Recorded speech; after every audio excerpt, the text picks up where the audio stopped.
वालेकुम student, this is your channel सी कॉ स्टडी, जिसमें आज हम 9th क्लास की बायो का chapter number 2 solving a biological problem start करेंगे। सो डियर स्टूडेंट, शुरू करने से पहले अगर आप इस चैनल पर नए हैं तो इस चैनल को सब्सक्राइब करें और साथ ही बेल आइकन को प्रेस करें ताकि हर नई आने वाली वीडियो का नोटिफिकेशन आपको मिल सके। So today is our topic is biological method. So चलिए स्टूडेंट स्टार्ट करते हैं कि बायोलॉजिकल मेथड कहते किसे हैं। बायोलॉजिकल मेथड बेसिकली जब भी हमारे पास बायो में या साइंस में कोई भी प्रॉब्लम या कोई भी डिजीज़ आती है तो उसको सॉल्व करने के जो हमारे पास रूल्स होते हैं या उसके जो मेथड होते हैं उन उन प्रॉब्लम्स को या उन डिजीज़ को सॉल्व करने के लिए, तो इसे हम बायोलॉजिकल मेथड्स के थ्रू सॉल्व करते हैं। जो हमारे पास फर्स्ट इसका स्टेप होता है वो होता है रिकग्निशन। रिकग्निशन बेसिकली जांच पड़ताल को कहते हैं। ये एक ह्यूमन नेचर भी है, जब उसके सामने कोई चीज़ आती है तो ये उसके बारे में क्वेश्चन अराइज करना स्टार्ट कर देता है।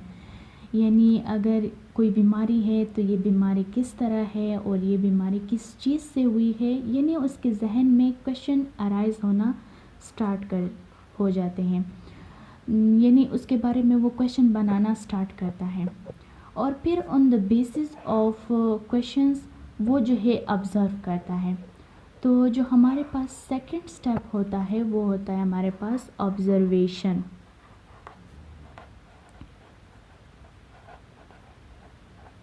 ऑब्जर्वेशन बेसिकली कहते हैं मुशाहिदे को, यानी ये उन क्वेश्चन को सॉल्व करता है। On the basis of recognition ये जो है ऑब्ज़र्व करता है। ऑब्ज़र्व किस तरह किया जाता है? थ्रू 5 सेंसेस, यानी टच, टेस्ट करके भी कर सकते हैं, स्मेल से भी कर सकते हैं, विजन के थ्रू भी कर सकते हैं और अनदर इज़ हियरिंग के थ्रू भी कर सकते हैं। यानी on the basis of 5 senses ये ऑब्ज़र्व करता है। अब हमारे पास ऑब्जर्वेशन की 2 टाइप्स होती हैं। एक होती है qualitative observation and another is quantitative observation. जो हमारे पास इसमें एक्यूरेट होती है वो होती है क्वांटिटेटिव ऑब्जर्वेशन, क्योंकि ये जो है हमारे पास बिलोंग करती है, यानी नंबर्स के साथ इसका ताल्लुक़ होता है। इसको हम जो है मेजर कर सकते हैं।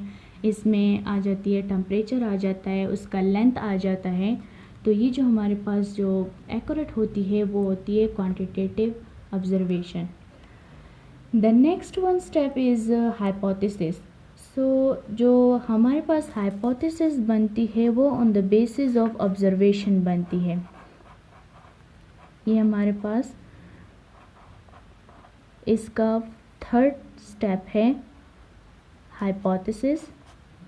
Hypothesis on the basis of observation हम लेते हैं।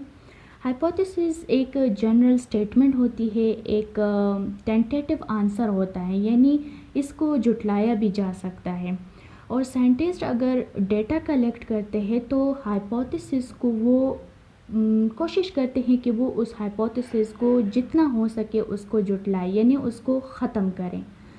इफ़ अगर वो नहीं ख़त्म हो रहा देन फर्दर उस पर एक्सपेरिमेंट करते हैं। फिर वो उस नतीजे पर पहुंच जाते हैं कि वो उस पर एक्सपेरिमेंट करें और आखिरकार उसका आंसर निकालें।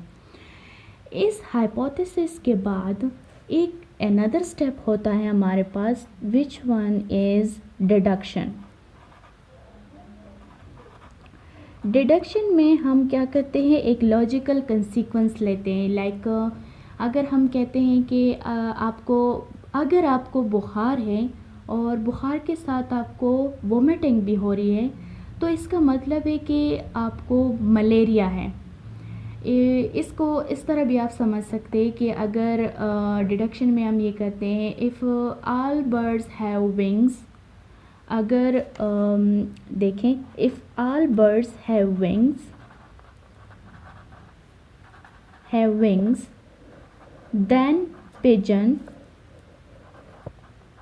then pigeon which is a bird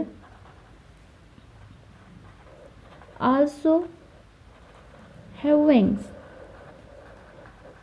यानी अगर तमाम परिंदे हमारे पास उनके विंग्स होते हैं तो पिजन भी एक बर्ड है, उसके भी विंग्स होंगे।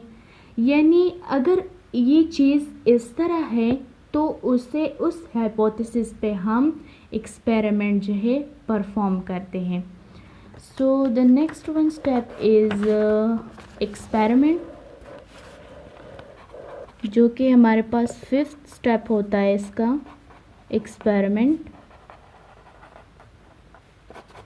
Experiment is the another step of biological method. Experiment जो है वो उस हाइपोथेसिस का सही आंसर निकालने के लिए परफॉर्म किया जाता है और ये किसी भी बायोलॉजिकल मेथड का एक अहम स्टेप होता है।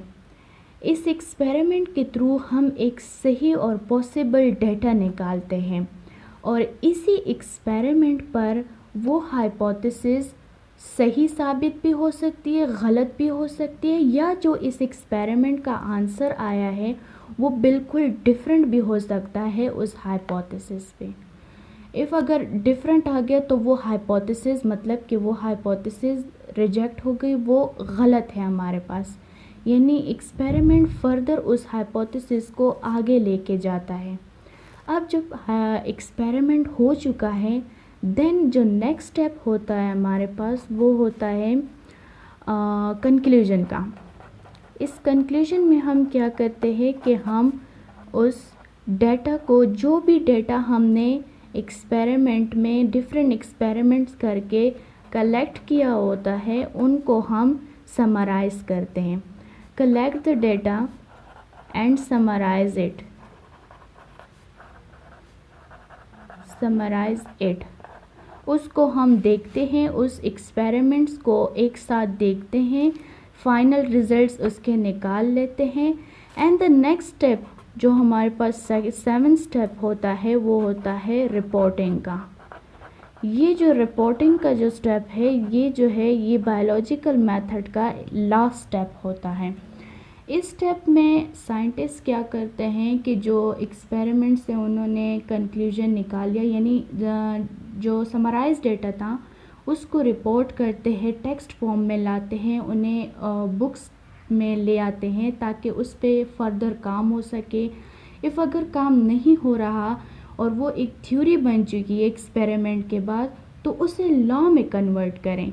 यानी अगर मेंडल ने कोई लॉ दिया था तो उसने कंक्लूजन के बाद उसे रिपोर्ट किया किसी बुक में या किसी इंटरनेशनल कॉन्फ्रेंस में उसे लेकर आया, तो उसके बाद उस पर फर्दर काम हुआ। अगर उसमें वो रिजेक्ट नहीं हुआ देन उसे लॉ की शक्ल दी जाती है।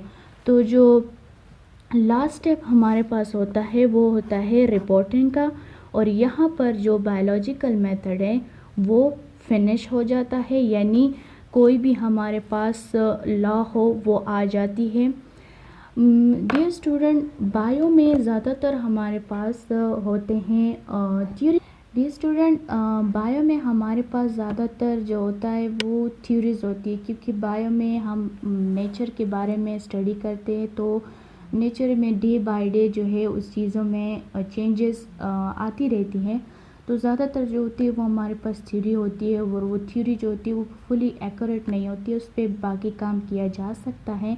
एंड देन अगर रिपोर्टिंग के बाद कोई भी ऐसी जो डेटा आ गया है जिस पे फर्दर काम नहीं हो सकता, देन उसे हम फिर लॉ में कन्वर्ट करते हैं।